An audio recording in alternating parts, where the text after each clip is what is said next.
내가 너를 쓰겠다라는 제목으로 함께 말씀을 나누도록 하겠습니다.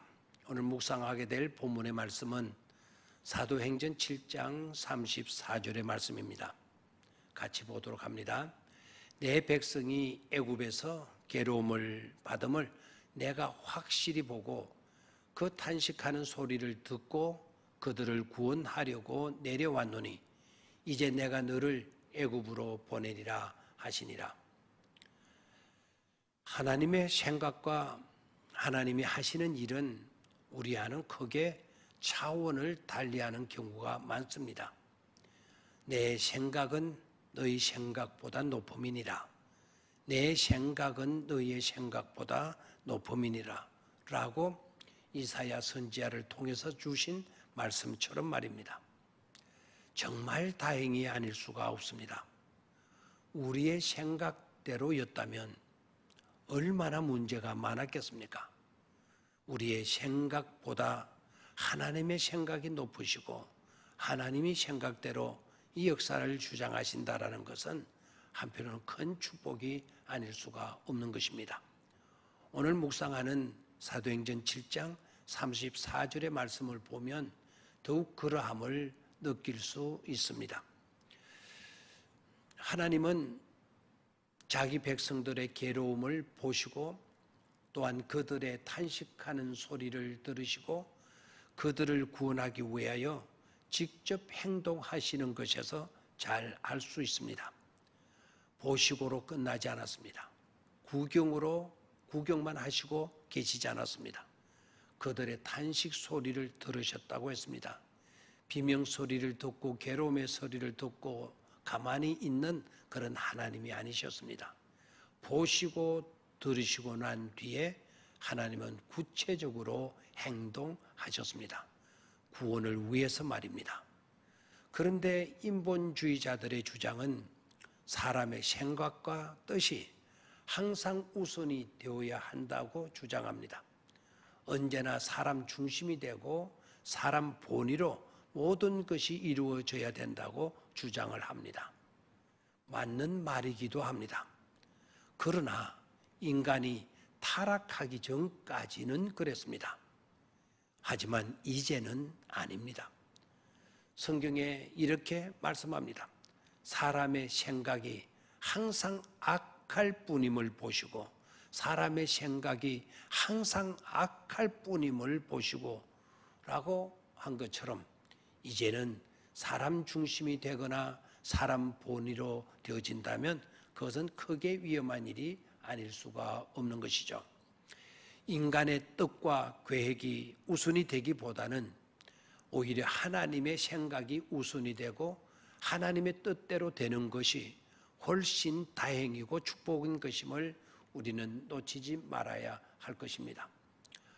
모세는 자신을 애굽으로 보내 히브리 백성을 구원하시겠다는 하나님의 대책 앞에 몹시 당황해 했습니다. 그것도 그럴 것이 모세는 동족으로부터 거절당했던 배신당했던 사람입니다. 지금은 가진 것도 거의 없습니다. 나이도 이미 80이 넘었습니다. 지금까지 해온 일은 40년간 양을 치는 목동에 지나지 않는 삶을 살아왔습니다.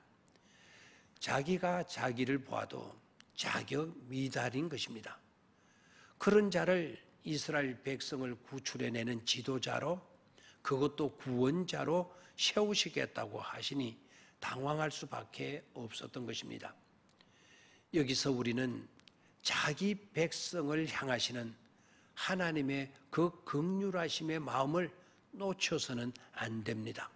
자기 백성들을 향하시는 하나님의 그 긍휼의 마음을 우리는 놓쳐서는 안 됩니다.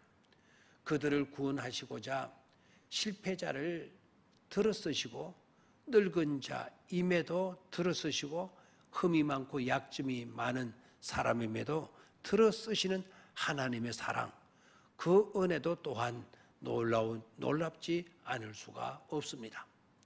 내노라하는 스펙 좋은 그런 인물들이 아니고 아주 열정이 넘칠 수 있는 젊은이를 선택하신 것도 아닙니다. 어떻게 보면 형편없는 전혀 그런 일을 맡기는 100% 불가능인 사람을 선택하셔서 사용하시는 그 하나님이 또한 놀랍기도 하죠. 모세는 자기 기준, 자기 생각대로 살 것인가, 하나님의 계획과 뜻에 순종하며 살 것인가 하는 둘 중 한 길을 선택해야 하는 기로에 섰습니다. 모세 자신의 입장에서 보면 모든 게 다 100% 불가능이었습니다. 그러나 결국은 자기를 포기하고 하나님께 순종하는 길을 선택하게 됩니다. 이것이 중요했고 그렇게 선택할 수 있었던 그것이 바로 믿음인 것입니다. 믿음은 때로는 자기를 버리고 하나님에 대의 큰 뜻을 받아들이는 용기 있는 결단의 결과인 것입니다. 믿음의 조상 아브라함이 바로 그러했고, 또 신약에 돌아와서는 예수님의 육신의 어머니가 된 동정녀 마리아도 믿음으로 용기 있는 결단을 하였죠. 그러므로 우리에게 무엇이 있느냐 없느냐는 그렇게 큰 문제로 되지 않습니다. 상대가 어떠하냐 하는 것도 사실은 중요치 않습니다. 상대가 누구냐, 상대가 어떠하냐 해도 사실은 중요치 않습니다.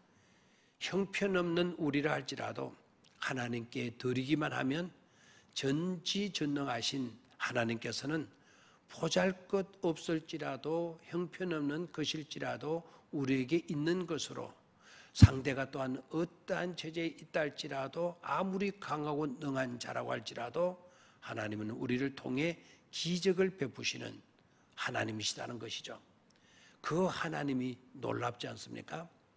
그런 하나님을 제쳐놓고 우리가 주인이 된다, 그런 하나님을 제쳐놓고 우리가 중심이 되는 그런 삶을 산다, 그것은 있을 수 없는 일인 것입니다. 하나님은 모세를 통해서 많은 기적을 행하시죠. 모세는 기적의 사람입니다. 그가 온갖 기적을 행하였기 때문에 기적의 사람이 된 것이 아닙니다. 하나님은 그의 삶 자체가 기적의 삶이 되게 해 주셨습니다. 하나님께서 되게 해 주셨기에 기적의 사람이 될 수가 있었던 것입니다. 형편없던 자신이 영광스러운 엄청난 하나님의 대책을 이루는데 선택받고 부름받았다는 사실 자체도 기적인 것입니다. 우리도 마찬가지입니다. 죽을 수밖에 없는 우리가 예수 그리스도를 믿음으로 영원한 생명을 얻었다는 것, 그 자체가 기적이고, 이 시간 하나님의 자녀로 우리가 하나님의 말씀을 듣고 있다는 이 사실 자체도 놀라운 기적의 역사가 아닐 수가 없는 줄로 믿습니다. 마른 막대기, 그것보다도 못한 우리가 이런 기적의 사람, 기적의 덩어리였다는 사실이 또한 놀랍죠. 그러므로 우리에게 남은 것은 이미 기적 덩어리가 된 사람답게 기적의 삶을 사는 것뿐입니다.